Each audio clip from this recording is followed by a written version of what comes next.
Hello, everybody. After my last video where I went through what was going to be kind of changing for. Blah, blah, blah. Hello, everybody.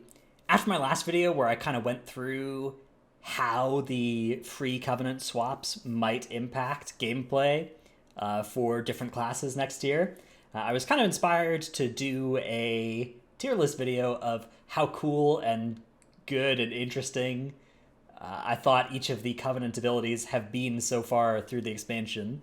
And then I found one on the Tier Maker website that basically was exactly what I wanted. So I figured, okay, well, let's make this video. Let's talk about all of the different Covenant abilities. I'm gonna rate them off of a combination of metrics that hopefully I'll be able to keep consistent through this video, but you never know. Where I'm not gonna try and avoid thinking about how well balanced they were. It's really hard to do that. People often talk about like, oh, the mechanic is good, but the damage is bad. But for me, it's really hard to separate that. Like people have vastly different gut reactions to abilities from one expansion to the next, where nothing has changed about the ability except for whether it's slightly overtuned or slightly undertuned. And so I'm going to factor that in. I think abilities that do badly on that metric are going to lose some points here. And then also just things like aesthetics, things like how well it functions with the class kit, bonus points if it interacts well with specs in particular. With all three specs would be big bonus points. A lot of Covenant abilities do cool stuff for one, but not all specs. And so I'll, deduct accordingly. And just how well I feel like it fits the class theme in general. So let's start off with Fae, and we'll start off with Fae DK. So Night Fae DK, this was really good during beta. And then they nerfed it, and it's never been played since, basically. This is the blue Death and Decay. I always thought this ability looked pretty cool thematically, and I have liked it. I've really liked getting to play it on beta, but it's just the numbers have not been there. I think it would be really cool if this ability was like designed in such a way where it was a good Covenant, provided you could stand in your D&D. But really the way it works is it's competitive-ish if you can stand in your D&D, and if you ever have to walk out of it, it's, what's the point? You could just be playing one of the other ones. So I'm going to put that in C. I think this is one of the kind of biggest unfortunate C tier ones, because, I think if this thing just was 20% better or whatever numbers-wise, it could be up in A pretty easily. Night Fae DH is next. Night Fae DH is actually a really fun button to press. The Hunt is like a kind of iconic... Illidan's ability in Heroes of the Storm is kind of similar to this, where you target something from really far away and then you just, charge and hit it. So I think it lands really well in the DH theme. It has some interesting ways of playing around it, where you target, the back mob in a pack so that you can hit everything that you're charging through. It works really well with the kind of DH themes of abilities that do damage and move your character. So I'm going to put this thing up in A. The only way that the abilities do better than this for me is if they interact with the spec in a meaningful way, which this one doesn't really. It doesn't really do anything, to your Demon Hunter buttons beyond that, but it does everything else that I think a Covenant ability should, so I'm going to put it pretty high up there. All right, up next is Convoke the Spirits. I'm going to put Convoke the Spirits in S tier. I think this is such a cool effect, and it has all these different little implications around it. So this is the Night Fae Druid ability you channel 16 Druid spells weighted towards whichever form you're currently in. So if you're in Moonkin form, it'll do mostly Moonkin effects. But this one's pretty cool because you're actually pretty invested in which specific spells am I going to get here, if you're playing this, and it has a different identity for each spec. For Resto Druid, it's just a huge throughput effect. It often casts Flourish, does a lot of healing. And it's a way to do a big healing cooldown on the move, which Resto Druid has wanted ever since they made it so you can't move and trank anymore. For Balance Druids, of course, a huge damage burst, which maybe there were some balancing problems with it being too bursty in PvP or whatever, but I don't care about PvP, so I'm not going to factor that into my decision here. And whether or not you get, say, a moon, right? A full moon was a big, exciting thing that could happen. For Guardian Druid, which form you cast this in is a huge point of skill. Do you do a Healer Convoke? Do you do a Moonkin form, Heart of the Wild Convoke? And if so, do you get a Starfall or not? Do you get a Moon or not? Those sorts of things would be big, important things you were looking for. So it was a really fun button to press. I don't know. People hate RNG, but I actually like it when there's an exciting coin flip that you're waiting to see how it lands, and you really feel it when it comes up heads, and it's still good when it comes up tails as well. And then, of course, Cat Form Convoke really strong also. Cat Form Druids, they're playing the Legendary to do Convokes more often. It is, I think, an ability that does a really good job of, for Druids as well, a class with 4 specs, having an interesting effect for all of them. Really impressive. So I think that's a really good one. It doesn't... It actually, you know what, it does kind of impact your class abilities as well, because you want to, like, pre-set up your dots before you press this button, so that it doesn't waste time doing those, and, yeah, I think this is great. I like that one a lot. Alright, up next is the Night Fae Hunter effect. This is pretty solid middle of the road for me. You know, it lands in this spot that a lot of Covenant abilities do, where it's just like, this button does a lot of damage on a long cooldown. It's very similar to like essences and BFA. A lot of them were in that spot too. And while I think those are interesting, I don't think they're like, I think that space has been pretty thoroughly mined, and I much prefer things that do something interesting to my class rather than just like, you know, this does a lot of damage. You press it on cooldown, and it does a lot of damage on cooldown. You line it up with the other cooldowns, and it does more damage. Okay, up next is Night Fae Mage. Fae Mage, I'm going to put an A. I think that reducing mage cooldown effects is pretty cool. The fact that it individually doesn't do a lot of damage, but it like lets you do double casts of certain effects or get back to certain cooldowns faster, I think is really cool. So I think that is something that lines up in there. It doesn't feel especially magey, but you know, I still think I think it's a cool effect. I like it. All right, up next is Night Fae Monk. Kind of lands for me in that same spot as the Fae Hunter, right? Big damage button, press on cooldown. Okay. Blessing of Seasons. So Blessing of Seasons for Night Fae Paladin actually has some really cool ideas in terms of how it works, like giving people cooldown reduction and stuff. I'm not a huge fan, though, of like abilities that just empower other people and that you play, like you make your choice, and instead of having a cool ability for yourself, you just give other people stuff. And also, Blizzard clearly wasn't a huge fan of that being good either, because they nerfed it so that it's not really something you'd ever consider using. So for that reason, I'm just going to keep it in C. I think this one had some potential, and done right, it could have maybe been cool if it had been like imagine if it's an effect where it's like you bonk the enemy for a medium amount of damage, and then that gives a buff to you and your party for 5 or 10 seconds, something like that, according to which season it was. I don't know. Okay, which season it was, maybe being rotating, or maybe each time you cast it, it updates to the next season. I don't know. Up next is Night Fae Priest. Fae Guardians is kind of a cool effect. It lines up nicely with, there's the 3 different Fae Guardians, and there's sort of the one that's holy themed, the one that's disc themed, and the one that's shadow themed. So it sort of does a good job of lining up with the whole class's identity. Overall, it's a little bit boring. For me, it's not one that I'm super excited about.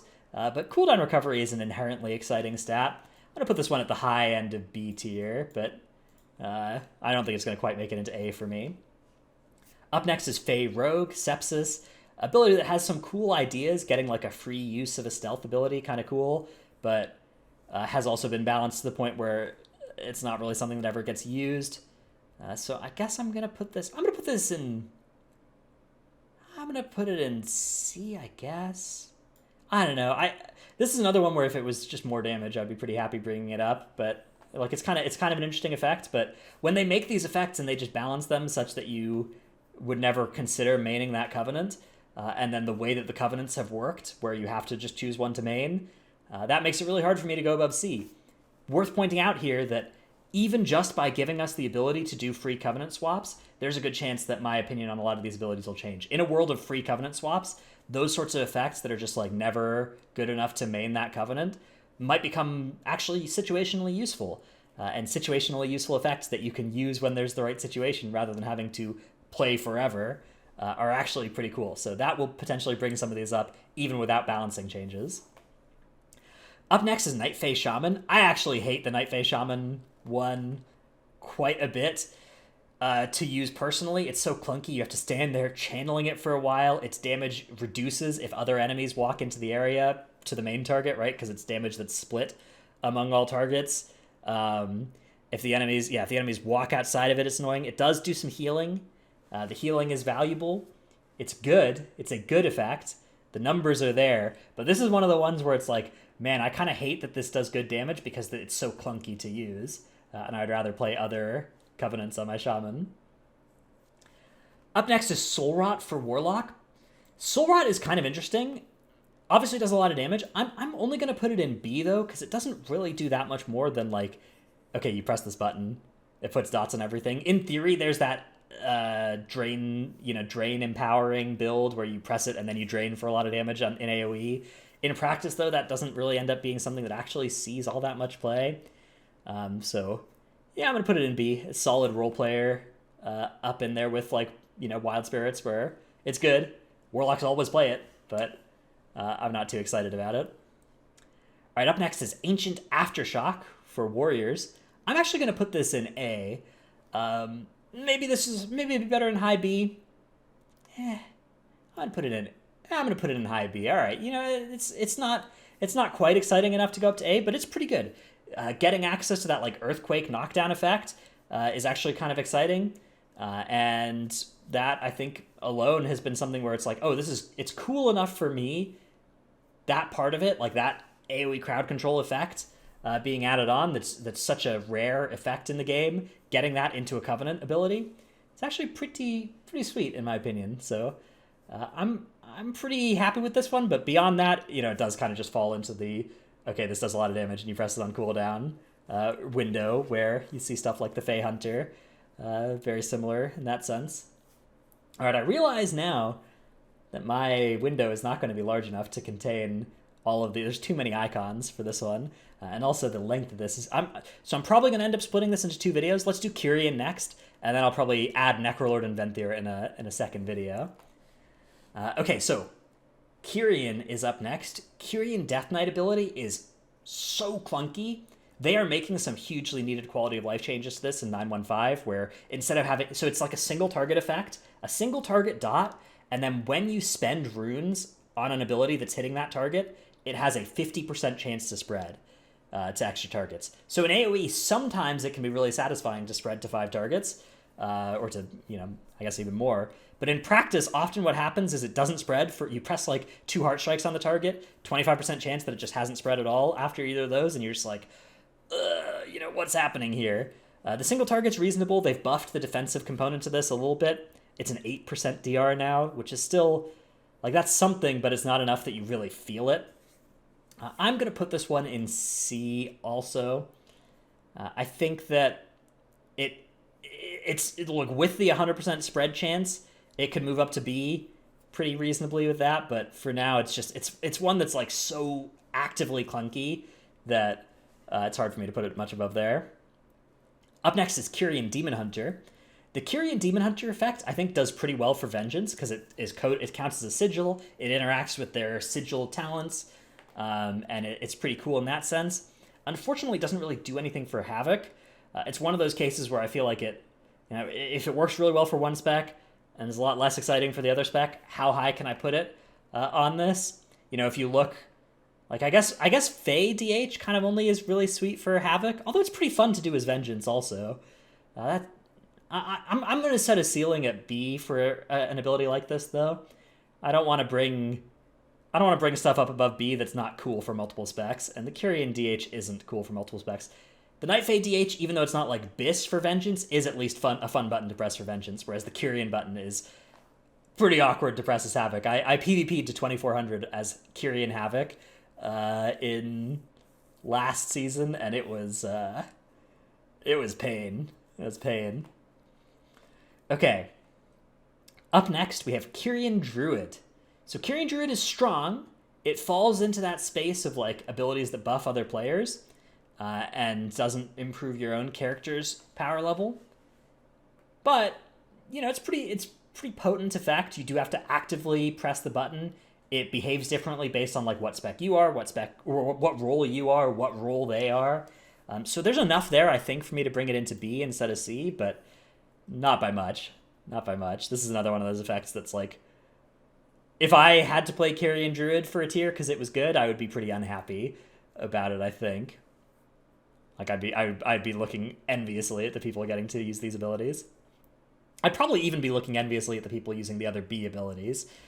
So maybe C would have been more appropriate for this, but I'll keep it in B. Up next is Kyrian Hunter. This one, it's hard for me to put any difference between it and the Night Fae Hunter. It's like, oh, half as much damage on half the cooldown. Okay. I guess it lets you ignore line of sight. That has some interesting PvP ramifications, but in PvE, it's really just the 1 minute version of the Night Fae ability. Okay, I had to zoom out a little bit there to keep going here. Let's go on to Kyrian Mage up next. You can see what's coming next as a result of this, but that's fine. Up next, yeah, Kyrian Mage, interesting for Arcane. Reasonable, I guess, for some of the other specs under the right circumstances as well, but I don't know. It doesn't really do anything exciting for me personally, so I'm gonna put it in B along with these other effects. That it's not bad. I wouldn't hate playing it, but it's not exciting. Whereas the C stuff is like active problems with either balance or feel that mean I would be pretty unhappy to play it. Okay, Kyrian Monk is up next. Weapons of Order. Weapons of Order, I think, is a really good swing at doing something like this that like interacts with each spec differently. It has a different identity for Brew, for Windwalker, and for Mistweaver, and I think it does a reasonably good job. I think the way that Kyrian Monk plays on Windwalker is really fun, but it's also good and strong for Brew. Haven't gotten to play it enough on Mistweaver, but I know it's not a bad option for them either. I'm going to put this one in A. This is something that I like when Covenant abilities do, which is where they actually like try to do something interesting, right? It's trying to do something cool with your chi, and it recognizes that means that it can't just be like, if you want something that just has the exact same effect for each spec, it kind of invariably has to either be really inspired, like Convoke the Spirits, or it has to just be like a boring damage effect, like, Night Fae Hunter, right? Where it's just like, okay, this circle does damage, right? But if you want something that actually interacts with the way your character plays during the cooldown's duration, the Kyrian Monk effect is the way to do it, and I really like that. Kyrian Paladin is up next. This one I'm going to put in high B tier.